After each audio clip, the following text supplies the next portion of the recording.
Okay, hai semua. Untuk hari ini saya akan tunjukkan tutorial kepada korang macam mana nak buat destructible mesh.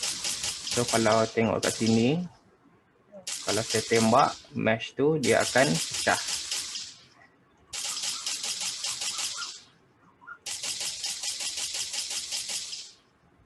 Okay, so hari ini saya akan ajar kepada korang macam mana nak buat benda tu lah. Okay, so mula-mula sekali kita buat file baru. Okay, lepas buka file baru tu, okay, ambil first person shooter lah. Okay, untuk tutorial kali ini saya akan pakai first person shooter supaya boleh nampak dengan lebih jelas lagi.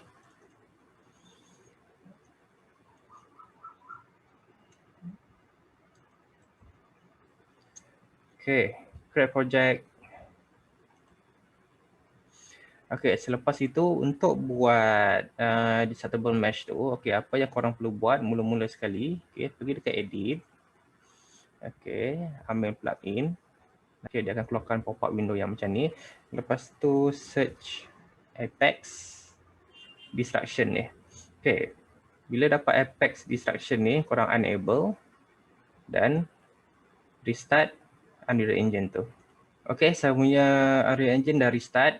Okay, nanti bila dah restart dia akan open macam ni. So yang pop-up window ni korang boleh just tutup sajalah. Okay, so lepas tu untuk create destructible mesh tu, okay, korang boleh ambil mana-mana mesh pun. Okay, contohlah kita nak gunakan mesh ni. Okay, korang boleh ambil mana-mana mesh pun. Okay, lepas tu untuk dapatkan exact location mesh ni dekat mana, editor Cube 1 ni kan. Okay, korang boleh just klik dekat sini je, static mesh ni, search. Okay, nanti dia akan keluar lah mesh tu dekat mana. Okay, macam tu. Okay, lepas tu kat mesh ni, apa yang korang perlu buat lepas tu, right click. Okay, create destructible mesh. Okay, tekan. Okay, nanti dia akan keluar macam ni lah. Okay, ambil masa sikit lah untuk load. Okay, so dia akan keluar yang macam ni. So dekat sini lah kita akan edit. Okay, mesh ni macam mana dia nak pecah dia. Okay, dia punya kekuatan mesh tu macam mana. Okay, dekat sini kita akan edit dia. Okay, so first kali korang nak kena buat ialah dekat damage threshold ni. Okay, korang tukarkanlah. Yang ni dia bagi satu kan. So korang tukarlah satu numbers yang besar lah. Ambil lah 2000 ke. Okay, contohnya lah. Okay, contohnya 2000. Okay, damage threshold ni ialah apabila dia terima sebanyak 2000 damage, dia akan pecah lah. Contohnya macam tu. Okay, so damage spread ni ialah korang boleh letak dah damage spread ni satu ke. Okay, satu ni maknanya dia akan hancur berkecai. Okay, macam tu.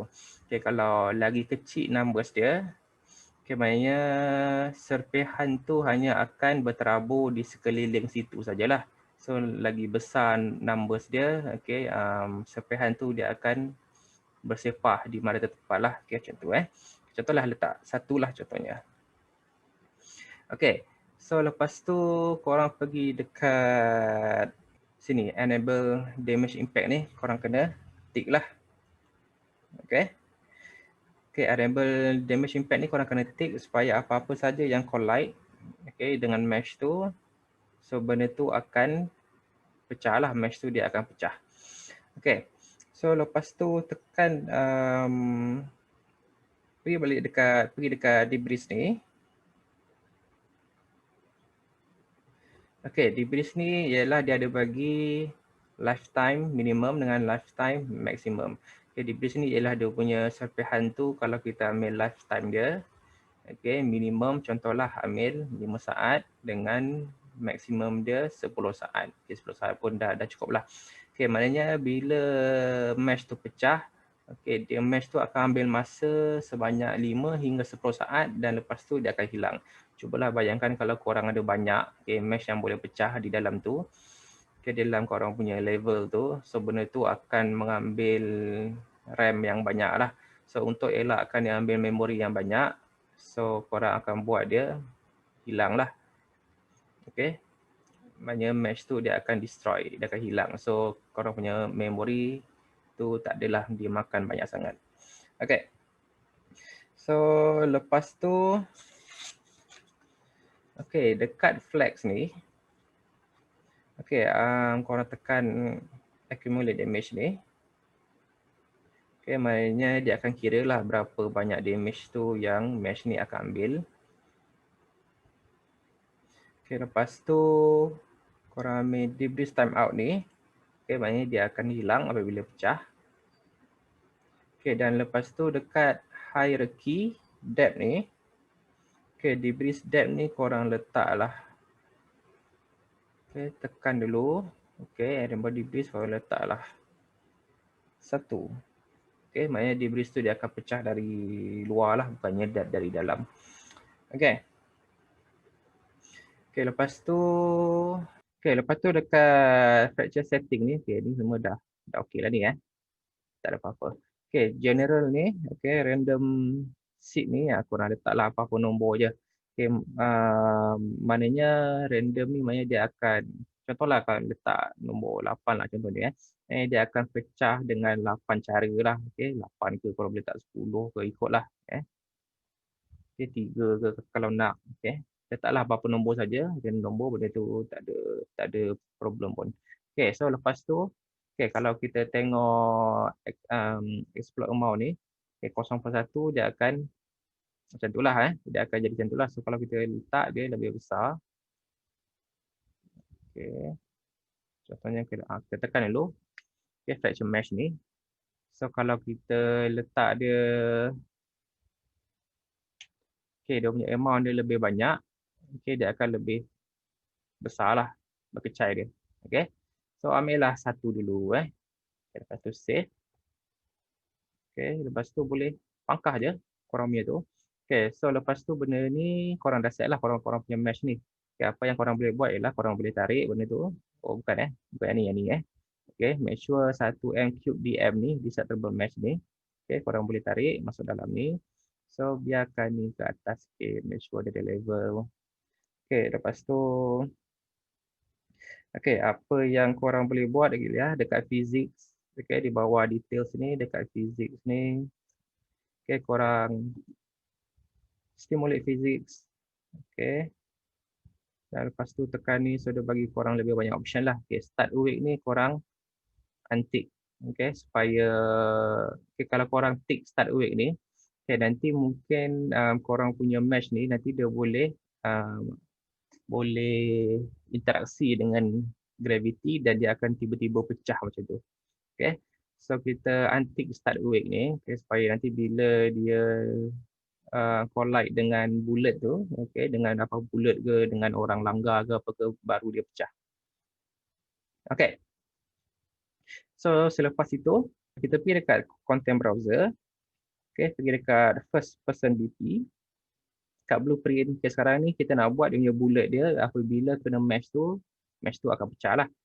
So lepas tu pergi first person projectile ni. Okay, so dekat sini apa yang korang perlu buat ialah masukkan lagi satu, right click, okay, add force add location. Okay, force add location ni okay, korang ambil. So benda ni yang reference ni korang boleh buang sebab tak perlulah benda ni. Okay. Okay, lepas tu okay, true ni korang sambung sini. Okay, kat brush ni true ni sambung dekat sini dan execute dekat destroy actor lah. Okay, dan selepas itu okay, velocity ni korang pergi dekat force. Okay, velocity ni korang pergi dekat force. Dan get actor location ni ialah korang pergi dekat location lah. Okay, dan juga target. Okay, kat sini target. Okay. Korang pergi dekat ada komponen ni. Okay. So dia akan kelihatan macam ni lah. Okay, so kita compile. Pangkah. Okay, sekarang ni kita boleh test lah kita punya mesh ni macam mana. Okay, pergi test power. Okay, so bila kita tembak banyak, okay, so bila tekan banyak, maknanya tadi kita damage kita set berapa? 2000 kan. Okay, rasanya. Okay, so bila kita tembak dia banyak dan damage tu dah sampai ke 2000 tu, okay, barulah benda tu pecah. Okay, so benda macam tu lah. Okay, tapi benda tu macam dia lambat sangat pecah kan. So kita boleh pergi balik dekat Okay, dekat content ni. Okay.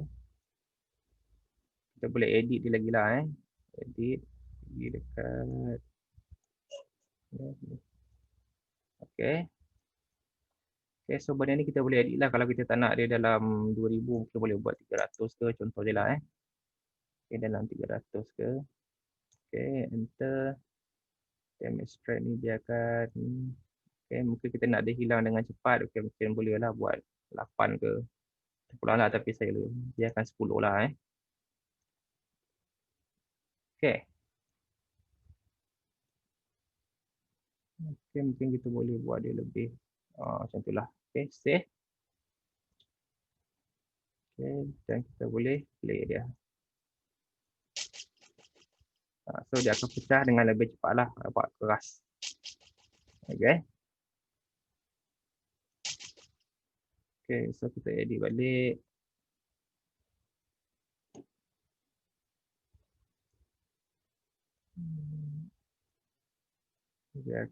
Biarkanlah dia satu ke. Okay.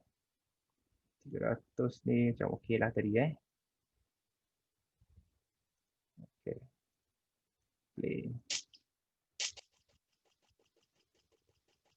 Okay, so bila kamu tembak dia ni, okay, dalam masa 5 hingga 10 saat, benda ni akan hilang lah.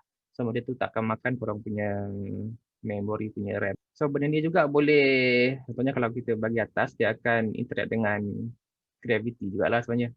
Okay, kalau kita pergi dia naik atas, okay, dan kita physics, okay, start wake ni, kita tekan. So nanti bila dia jatuh, dia akan pecah.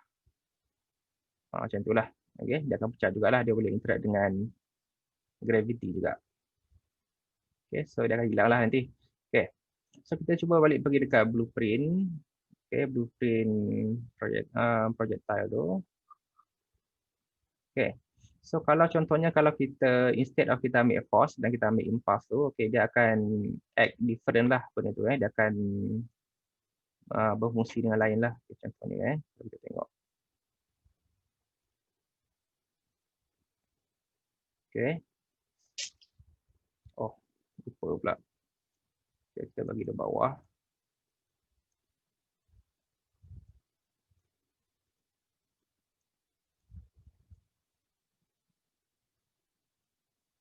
Okay, nanti balik.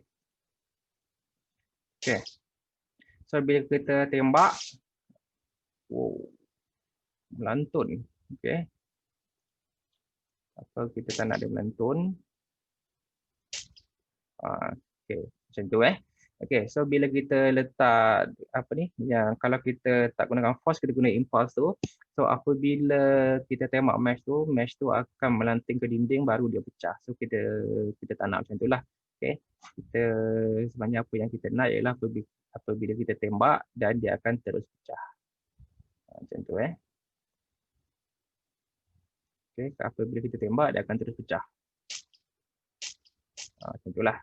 Okay, sebab itulah kita menggunakan force rather than kita guna impulse ni. Okay, guys, itu saja. Terima kasih.